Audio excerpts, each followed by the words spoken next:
Esta historia me la contó un pescador de Veracruz, aunque él jura que le pasó en la costa que da hacia Tecolutla, allá por los años 90. El señor se llama Remigio.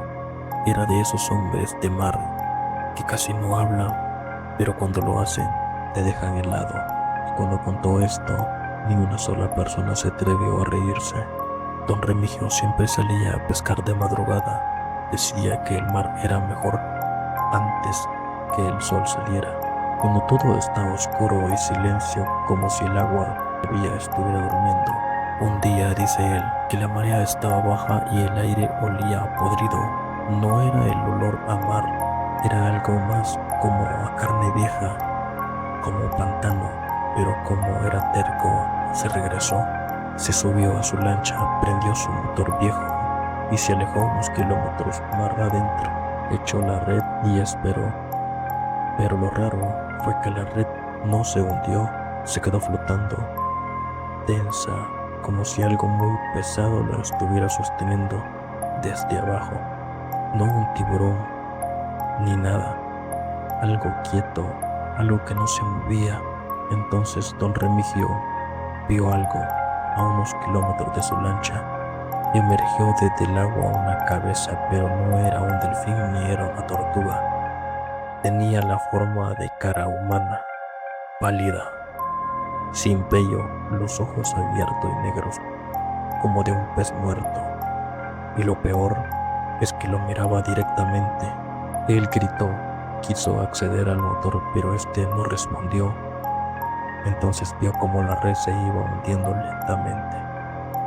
Jalaba hacia abajo y esa cosa empezó a acercarse, flotando, sin hacer olas.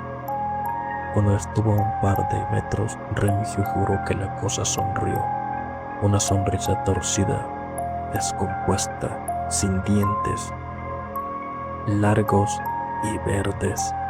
Él saltó al agua para nadar hacia la costa. Dijo que al sumergirse escuchó voces, muchas decenas de voces, voces humanas hablando en susurros como si estuvieran justo debajo de él. Pero lo peor fue que reconoció una, la de su hermano mayor que había muerto ahogado 5 años atrás, cuando por fin llegó a la orilla, desnudo y en shock. Nadie le creyó, pero los pescadores que fueron al lugar a buscar su lancha encontraron solo a un pedazo de red flotando y atada a ella, un amuleto que Remigio siempre usaba en el cuello y un diente de tiburón.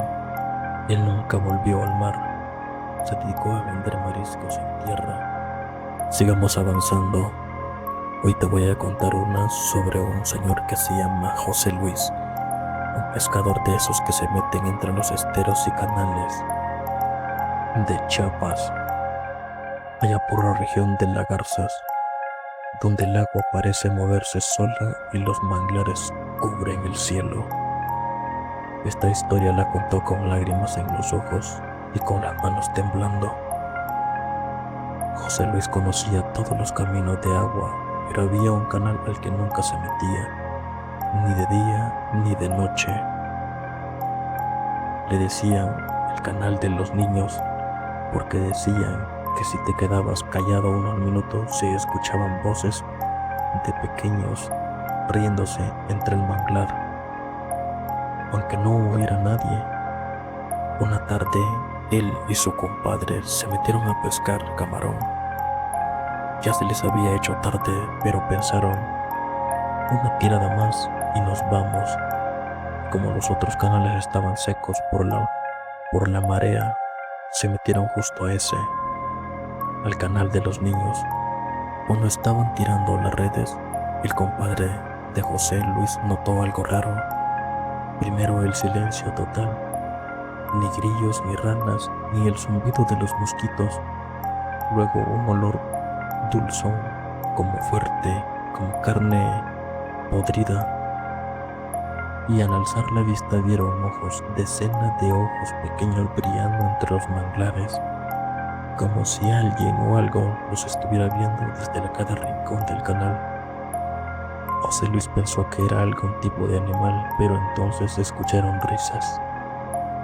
Sí, risas de niños que no eran alegres, eran rápidas, cortadas como si vinieran de grabaciones viejas.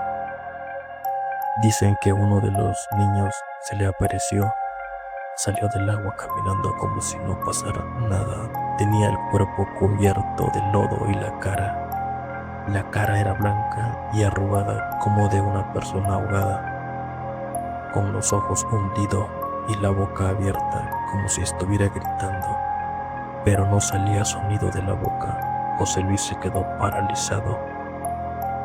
Su compadre empezó a rezar en voz baja y fue entonces que el niño les habló. Nos pueden ayudar, nos caímos hace mucho y mamá no vino a ayudarnos. Fueron las palabras de los niños. José Luis arrancó el motor de la lancha y salieron disparados, dejando atrás las redes, hielo, hieleras y todo lo que llevaba. Y el compadre dijo a José Luis, nunca debimos meternos allí. Y nunca volvió a pescar en ese canal. Desde ese día José Luis pescaba en tierra firme, pero dice que a veces en la madrugada si pasas cerca del canal puedes ver manitas pequeñas flotando en el agua, como pidiendo que las saquen o que las acompañen. Felipe era un pescador que vivía en San Andrés Tuxtla, Veracruz. Felipe había estado pescando toda su vida y conocía el mar como la palma de su mano. Salió a su lancha dispuesto a tirar las redes como de costumbre, pero esa noche algo no estaba bien. Felipe había escuchado historias sobre lo que le había sucedido a otros pescadores en la zona, pero nunca le prestó mucha atención.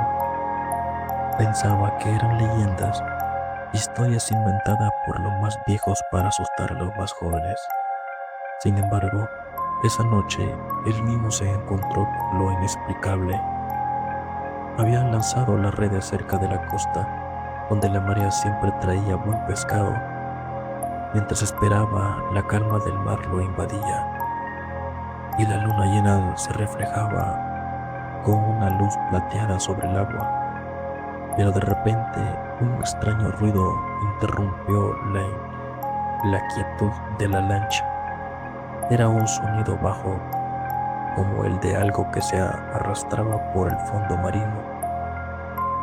Felipe se tensó, sintió el corazón acelerado, pensó quizás era algún pez grande o algún tiburón, pero cuando echó un vistazo a las boyas de la red, notó que se movía erráticamente, como si algo las estuviera arrastrando de manera violenta.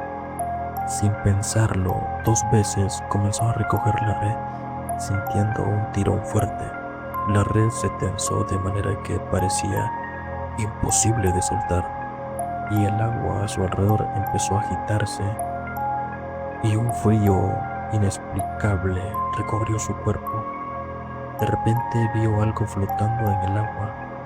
Era una figura humana, parcialmente sumergida, una mujer con el rostro cubierto de algas marinas y cabellera negra que se movía con el ritmo del mar. Felipe, paralizado por el miedo, no podía creer lo que estaba viendo. La mujer lo observaba fijamente, pero sus ojos estaban vacíos, huecos. De repente el rostro de la mujer se transformó en una especie de sonrisa malévola. Las aguas comenzaron a agitarse aún más y las boyas de la red se movían erráticamente como si la criatura estuviera intentando arrastrar la lancha hacia el fondo del mar. Felipe empezaba a temblar, empezó a cortar las cuerdas de la red intentando liberarse de esa figura que estaba viendo, y el mar comenzó a rugir con furia y empezó ese movimiento de la lancha. La figura emergió por completo, tomando forma. Lo que antes parecía ser una mujer, ahora era una criatura deformada. Su piel estaba arrugada y su cuerpo parecía no tener forma definida. La criatura le susurró algo en un idioma extraño, y cuando Felipe lo miró, vio que tenía una boca llena de dientes afilados. Felipe no pensó más. y con todas sus fuerzas empujó la lancha hacia la costa, hasta la orilla. Agotado con el corazón a 1000 por hora, nunca volvió a pescar en esa zona. Los pescadores de San Juan de Tuxtla hablan de esa criatura que había en las profundidades de esa zona, un ser que se aparece en aquellos que pescan de noches en las aguas turbias cerca de la costa.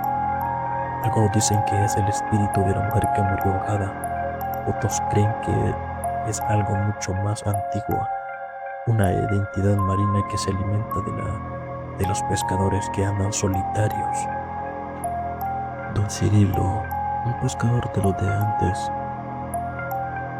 de los que iban solitos en la madrugada con su canoa y su lámpara de petróleo para sacar algo de lo que el agua quisiera darles. Esto pasó allá por el año 1981 en una laguna que está entre los cerros de Puebla, bien metida entre las veredas donde no llega ni la señal. Don Cirilo vivía solo, sin familia, en una casita de tabla a la orilla de esa laguna. La gente del pueblo decía que allí asustaba, que de noche se oían lamentos y que el agua hablaba, pero él nunca creyó eso. Decía que eran cuentos de gente floja que no querían trabajar de madrugada. Una noche cerca del Día de los Muertos, se fue a pescar como siempre, pero esa vez no volvió al amanecer. Lo encontraron hasta el tercer día, deshidratado, todo arañado y repitiendo la misma frase: no eran peces, no eran peces. Dice don Cirilo que esa noche el aire estaba raro, caliente pero con olor a tierra mojada, como si acabara de llover aunque no hubiera caído ni una sola gota. Todo estaba en calma, el agua quieta como espejo, ni las ranas cantaban, solo él y su canoa en la oscuridad, más densa que jamás había visto. Sacó la red, se acomodó y esperó que pasaran las horas. Y nada que mordía la red, y entonces escuchó pasos. Sí, pasos como si alguien caminara por el agua, pero el agua estaba honda. No había forma. Volteó con su lámpara y no vio nada, pero los pasos seguían cada vez más cerca, como si algo pesado caminara directamente hacia él desde la negrura de la laguna.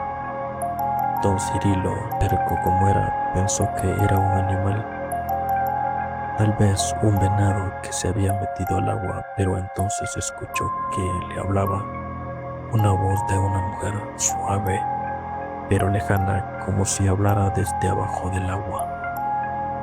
Don Cirilo, ven, ya no está solo. Don Cirilo dice que no sabe por qué, pero no pudo moverse.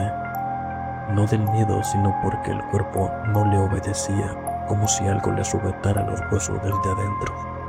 La voz se volvió más clara, más real, y ahora ya no venía de lejos, ahora venía debajo de su canoa. Y el agua se abrió. Así lo dijo, el agua se abrió, como si alguien enorme hubiera emergido justo debajo de él. Dice que lo último que recuerda es haber visto una mano delgada, húmeda, con unas uñas largas y negras, agarrándose del borde de la canoa, y luego todo se fue, la oscuridad. Lo encontraron 2 días después, tirado a la orilla, cubierto de algas, temblando. No tenía herida grave, pero tenía los brazos y la espalda llenos de marcas, como si lo hubieran arañado con ramas. Lo llevaron al centro de salud, pero no hablaba, solo murmuraba con los ojos perdidos. No eran peces, no eran peces, es lo único que salía de la boca de don Cirilo. Después de eso, don Cirilo dejó de pescar. Vendió su casa, Dejó la laguna y se fue a vivir con una sobrina en otro pueblo. A veces cuando alguien lo visita, contaba lo que le pasó, pero decía que no eran sirenas ni fantasmas, que lo que habita esa laguna no tiene forma y que se alimenta de los que están solos.